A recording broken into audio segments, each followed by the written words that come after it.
Hello everybody.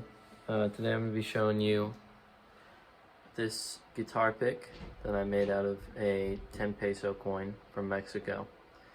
And the reason that I made this was because I already had this guitar pick made from a $quarter, and that was a bit too small, and it would keep my fingers would keep hitting the strings while I was playing guitar. So I decided to make it out of make one of them out of this, which is as you can see, quite a bit larger than a quarter. So it's much easier to hold on to and then still have a lot of space left on the bottom of the quarter to pick the strings. Whereas with with this coin, you know, there wouldn't be a whole lot of room left. And as you can see, this is what I'm used to playing with. This is just a Fender Thin. And then this is a Fender Thin compared to the $quarter. You can kind of see right there if I can center it correctly. And then this is a Fender Thin compared to the 10 peso coin. So quite a big difference. And the only downside to this is that there's a coin inside of this coin, so there's a bit of a sort of some phrase of metal, I suppose would be the best way to describe it, when it is cut on the sides there. I would really appreciate if this phone would focus, but I don't think that's gonna happen. And if anybody's curious, I got the $quarter pick from NashvillePicks.com, and I also got a pick made from a bison horn from there. And so as you can see, this is what a normal pick sounds like.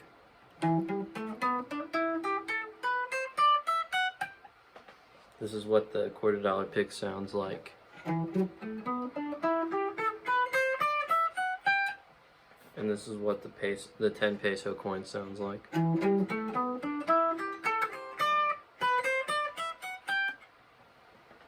And as you can see, the plastic actually sounds a bit more defined on the treble end, I would say.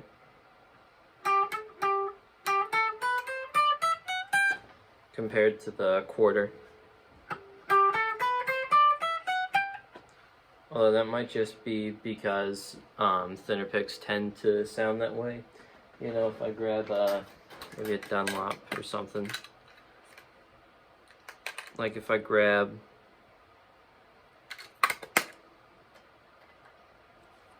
this pick right here, which as you can see is considerably thicker than the Fender Thin. It's about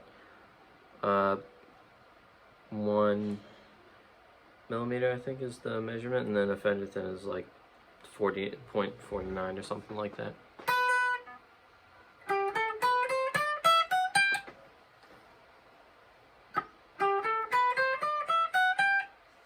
Which, with this pick, they sound about the same with the tone of the with the how defined the treble is.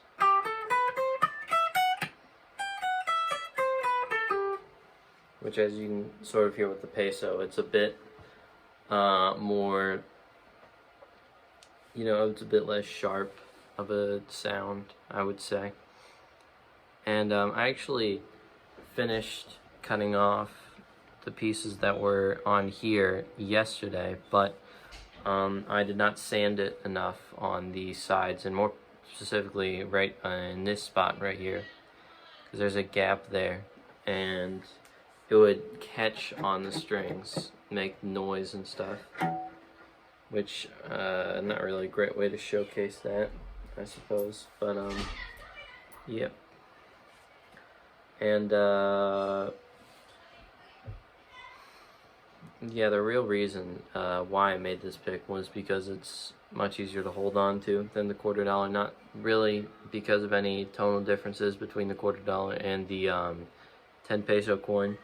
And with metal, it tends to sound a lot, not necessarily a lot more trebly than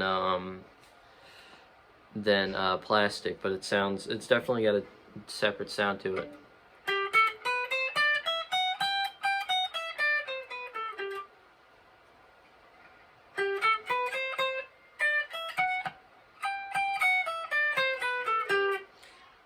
Which maybe if I turn the tone knob down, you'll be able to hear it more.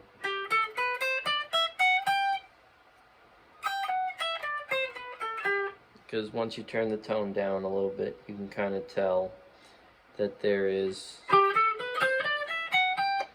a bit of a difference there. That once the tone knob is turned down, the metal definitely sounds sharper and is a more trebly sort of sound.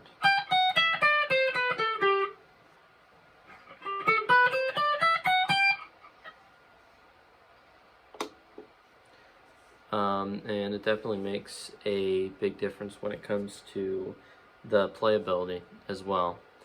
Because I've had other very large picks, very thick picks. This is about 4mm thick, I think. It's a Dunlop Big Stubby, and this one sounds very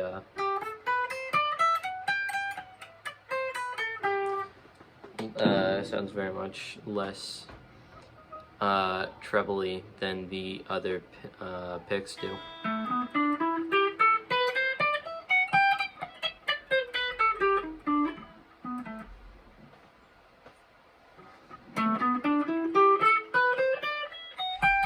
Maybe it's a bit harder to show over camera, but it sounds a bit, what's the word? Sounds a bit more bland, a little bit more flat, I suppose, more artificial than the metal picks do. And if you got smaller fingers, smaller hands, then I would definitely recommend picking up a quarter pick. And if you have somewhat larger fingers like me, then I would recommend getting a 10 peso pick, getting a 10 peso coin and making a pick out of it yourself. And that's about it for the video today, and bye.